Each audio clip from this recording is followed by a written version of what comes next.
Hi అండి, నేను మీ Savaram కూరనండి. Work అయితే కంప్లీట్ చేసుకుని అయితే బయలుదేరిపోనండి. ఎండ ఏమో ఎరగేసేస్తుంది, డ్రింక్ ఏమో తాగలేకపోతున్నాం. ఇంకేం చేద్దామని అలా ఆలోచిస్తుంటే శ్రీ సాయి వీరకృష్ణ జ్యూస్ సెంటర్ అయితే కనిపించిందండి. ఇంక వెంటనే ఆగిపోయినండి. వీళ్ళ దగ్గర అయితే పుచ్చకాయ, బత్తాయి, బటర్ మిల్క్, రోజ్ మిల్క్ అయితే ఉంటాయండి, లస్సీ.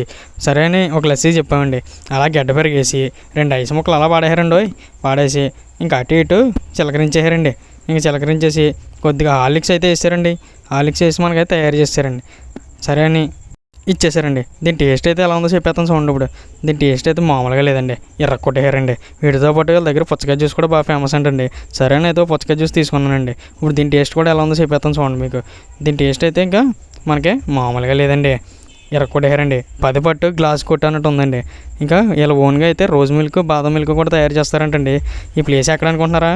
మన సావరంలో అండి. మన సావరం మెయిన్ రోడ్లో అయితే ఉంటుందండి. ఒకసారి మీరు కూడా వచ్చి ట్రై చేయండి. ఉంటానండి. మరిన్ని వీడియోల కోసం అయితే మీ సావరం కూరని ఫాలో చేయండి.